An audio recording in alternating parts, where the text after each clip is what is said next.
breathtakingly beautiful, but the death of Jackson Stacker has exposed a dark and frightening underbelly to this paradise. Different things going on in Byron in the last few years. Until they find this.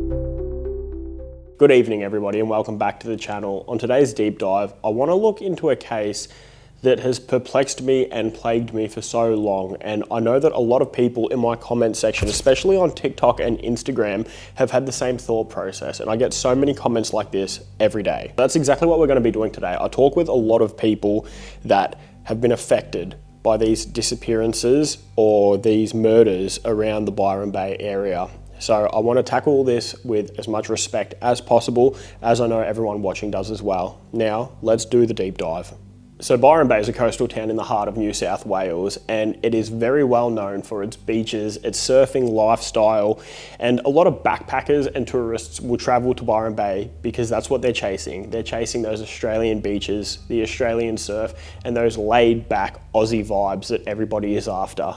You see, Byron Bay is one of those areas that really does rely on tourism. It's a place where people can travel to just cheer up, slow down, and chill out. But beneath this laid-back, beachy vibe of Byron Bay, there's something a lot more nefarious at play, I believe. Something darker lurking in the shadows, because between 1970 and 2009, over 67 women have vanished from Byron Bay in this town and the surrounding areas of Byron Bay. The more you dig into these 67 disappearances from women in the Byron Bay area, and then the more you dig into recent vanishings in the area as well, because this is still very much continuing and there are a lot of answers missing and a lot of pieces missing to this puzzle. The deeper you go and the further down this rabbit hole we will go, the more these murders and disappearances start to sound like something organised, something planned. So in a world where social media has become a lot less social and a lot more a mainstream source of media for a lot of people, you may have seen the term Byron Bay Butcher floating around Instagram Reels, TikToks, YouTube and YouTube Shorts, and Facebook chats. Like how literally every time a new body is discovered or a new person vanishes in the Byron Bay and the Byron Bay surrounding area, you've got a division of the people. Half will be saying this is all just a coincidence, everyone's wearing their tinfoil hats and they dive too far into this, and the other half of this community will be saying it is the Byron Bay Butcher. This is why we're here right now, because what if there is so much more to the Byron Bay Butcher and these disappearances than we, the people, actually realise? Why is it that I am having locals from the Byron Bay area reaching out to me, asking if I can cover stories about their relatives because they believe that something nefarious has happened and something unjust has happened? To tackle this with any kind of truth and validity, we need to go back. We need to go right back to the beginning of this trail, to 1970, when these disappearances first started. Because like I stated, between 1970 to 2009, the area of Byron Bay became a local hunting ground. So between these dates, a lot of people from Byron Bay have vanished. Predominantly young female backpackers. Sometimes they'll be last seen hitchhiking along the coastal highway and never seen again. Other times they'll be walking back from a bar, from a fun night out with your friends. Other times they won't even make it back from a bushwalk without vanishing in the area. Now, I believe it would be completely ignorant of me to ignore the fact that some backpackers may be travelling to Byron Bay to escape their families or their old lives. They may be travelling to Byron Bay, changing their name, working for cash, and doing everything they possibly can to live off-grid and escape the social norm. Us as a community, we would not be doing our justice if we did not dig into this. So I looked up some audits, and this Australian audit that I dug into found that only 0.2% of people that travel to Australia overstay their welcome. These numbers are extremely important, but these statistics tell so much of a story. A lot of people that like to shut down the belief of the Byron Bay Butcher will often run straight to the argument of, no, the backpackers are coming and they're just disappearing and nobody knows. But I'm telling you right now, 0.2% does not equate to 67 women vanishing in Byron Bay. These statistics do not make sense and that argument cannot be used. People are not just coming into Australia and then avoiding exploitation. This does not happen. This is a narrative that people will create because they don't want to open their mind to the fact that there could be something a lot more dangerous occurring in this area.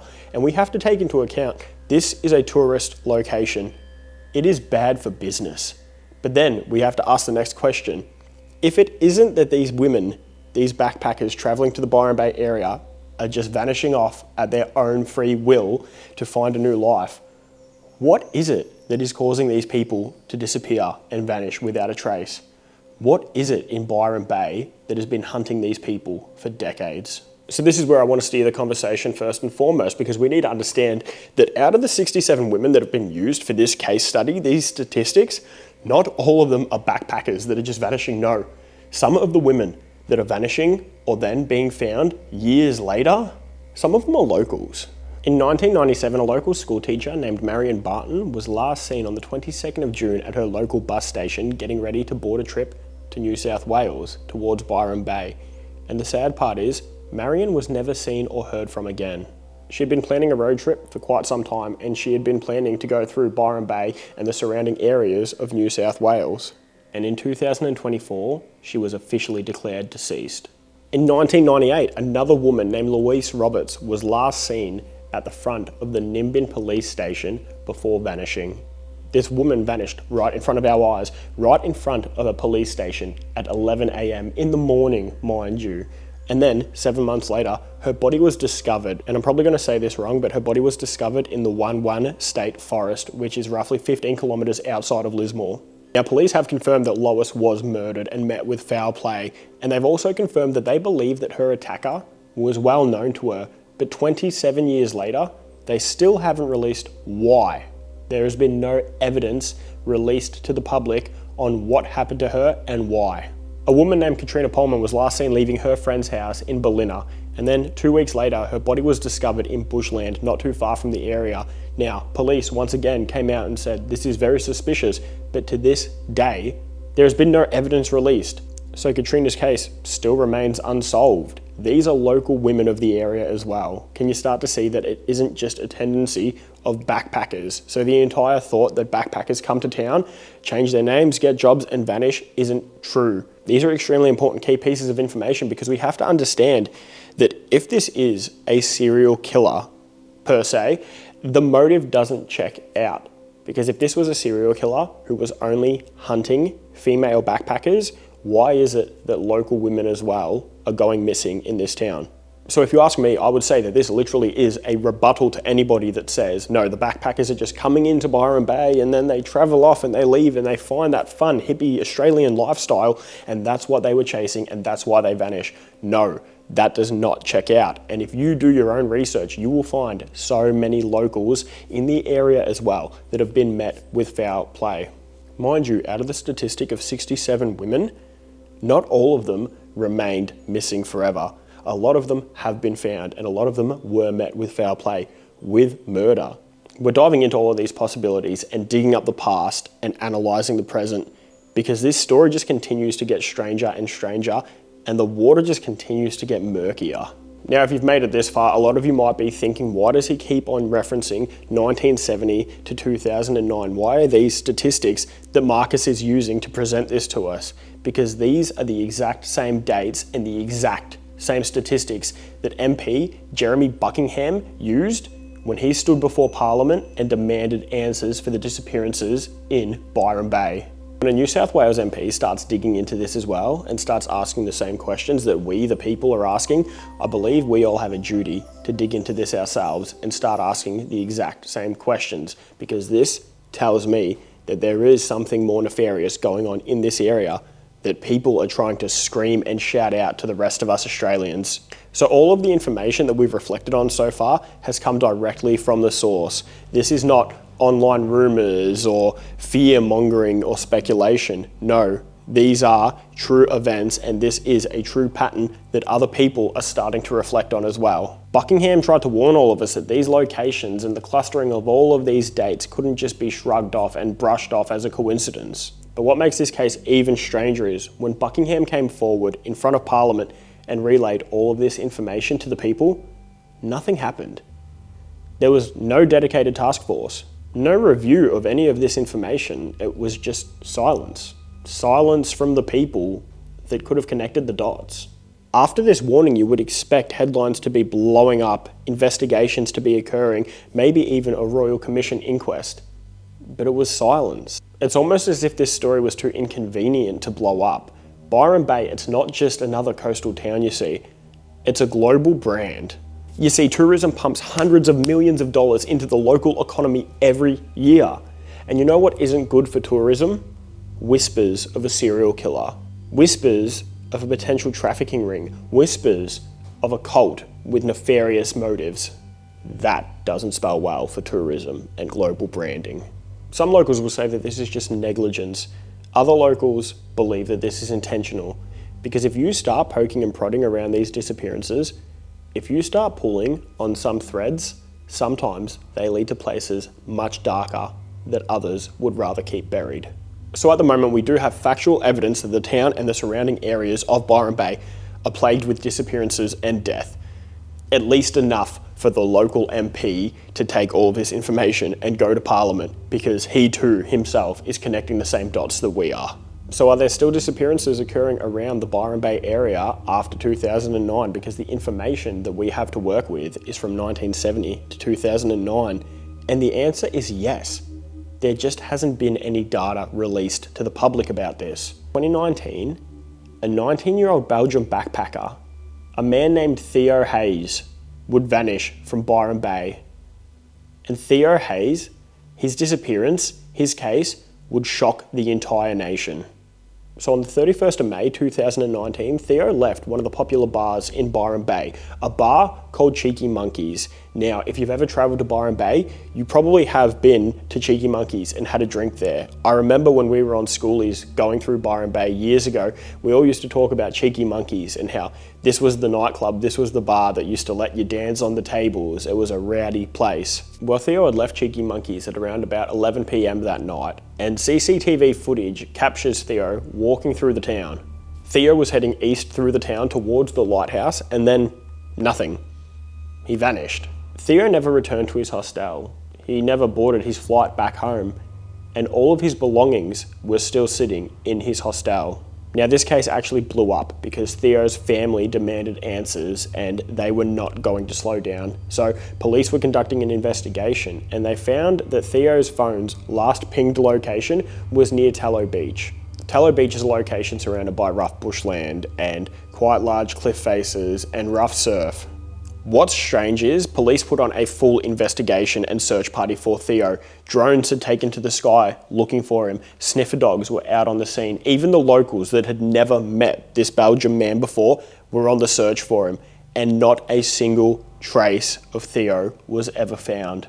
And then years later, an inquest into the Theo Hayes case would conclude that he most likely died around the coastline. How he died or why he died remains unknown, but what is known is all of his items were still in his hostel. Not a single trace of Theo was ever found. Now, if somebody is to fall down a cliff face, I strongly believe that they are going to leave behind some form of evidence, some form of clothing, hair particles, a shoe, anything like that. It is absolutely wild to believe that nature or an animal took Theo if he found himself in the water. But if he went swimming at night intentionally, his wet clothing would have been found near the location. If he fell into the water, he would have left behind scuff marks on the rocks, something that police would have found. But no, he's just gone. For many people, Theo Hayes' disappearance, it wasn't just a tragedy. It was absolute proof that whatever it is that haunts the Byron Bay location is still out there and it is still active. So looking back on all of this information, it is right to say that the MO has now since changed. It is no longer just female backpackers. It is no longer just female backpackers and female locals to the area. It is now female backpackers, female locals, and male backpackers and male locals to the area. I've had people reach out to me on my TikTok account to share the stories that they are suffering through right now because they feel like they are being silenced. I have had people reach out to me and send me multiple DMs explaining how their son, their brothers have vanished and then been found weeks or months later and nothing is being done about it. So the MO is no longer one specific demographic, and this is why police are saying there is no Byron Bay Butcher, there is no serial killer. Now, it would be foolish for us to believe that if a serial killer hit the scenes in 1970, roughly around the age of 20, to still be operating today, they wouldn't be the most abled person, would they? They would be around 70 years old, 75 years old. Now, that doesn't rule out the fact though that this person could be 70 and still preying on victims. We have seen so many killers in our time, multiple serial killers that will drug their victims and then prey on them. The MO change as well. While it is strange, it is not impossible. It could be a way to throw police off the trail. But let me ask you a much more unsettling question. But what if the Byron Bay Butcher, isn't just one culprit? What if it isn't just one person working alone? Let me explain. I'm making my mission, being somebody who covers a lot of true crime on social media and a lot of strange, creepy Australian stories. I make it my goal and my responsibility to speak to a lot of the locals. And the longer you speak to the locals, the more you start to hear the same whispers spread. People whisper and speak about groups that can be found up in the hinterland. Groups and communities that will call themselves spiritual, but they seem to veer rather far from that. They seem to drift a lot closer to something else. Locals have reported seeing strange bonfires being lit in the middle of the night, with hooded figures walking through these areas. Other locals have claimed that they can hear chanting being carried for miles with the wind. Others claim that backpackers have been recruited into these so-called healing retreats, and after they're recruited in, they never really reappear. And I know that in today's day and age, when you talk about cults and you talk about bonfires and strange rituals and weird ways of dressing and cloaks, you think it is all made up. Now, a lot of these people that are involved in these communities, they would rather have you believe that these activities and the term cult is all just part of a horror movie. There has been evidence brought forward by some of the locals of Byron Bay to back up their claims. One group called Hermes Far Eastern Shining has actually been accused by ex-members of cult-like control. Many members have come forward and said that this group had forced upon them endless spiritual labor, isolation from their families, and 100% devotion to one leader. Another group known as Osho Samaya Ashran has had similar accounts put against them. This group also operates in the hinterland region, a group that has been said to have very strict routines and a closed-door policy to strange rituals out in the bushland. Now, while none of these groups have ever been linked to any of the missing persons of the Byron Bay area, their presence in town definitely feeds into the community's unease. Because if you believe the locals and if you listen to some of the accounts that ex-members have come forward and said, the strange lights out in the bush at night and the chanting in between the trees is not just folklore. They're a reminder that not everything in Byron Bay that calls itself spiritual is entirely harmless. So could the Byron Bay Butcher be a manufactured piece of fear-mongering created by groups that wish to keep their affairs left at arm's reach? Now here's an even scarier thought for you. What if the Byron Bay Butcher, or the cults of Byron Bay, weren't the ones that were operating in the dark? What if they weren't the ones chanting in the woods, dancing around fires in robes? No. What if they replaced the robes with suits and ties, and they replaced the woods with big high-rise buildings and flashy cars? So many families of the missing have said that multiple cases have been mishandled entirely in this area, that evidence goes missing, that halfway through the case, detectives are changed and new detectives are put on. And other families of missing people have come forward and said, we got one single press release, and that was it. I mean, hell, even one former police officer came forward and said that files and records from the North Coast were never properly reviewed.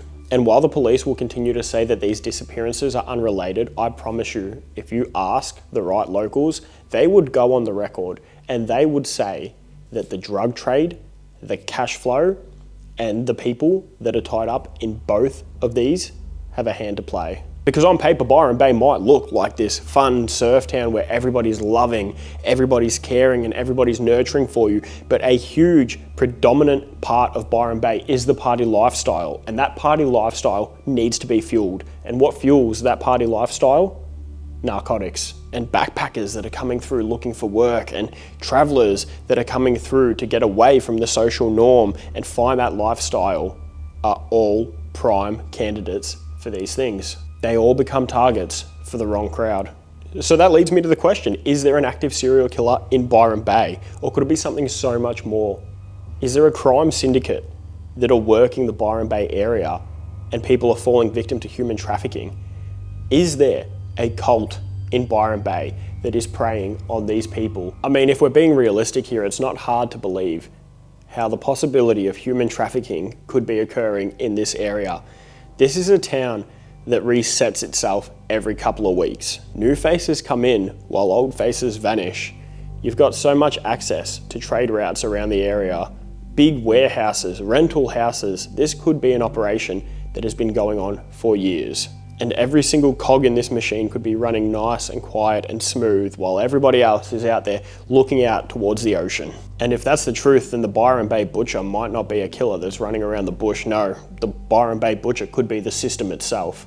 This wouldn't be the first time that the Australian system has fallen victim to systemic abuse. No, all you need to do is go and have a look at Neocol Orphanage and the recounts that occurred there for decades. And if you like, you can find that video right here. If you did enjoy this, please feel free to subscribe. It's completely free, and stay safe on your travels out there.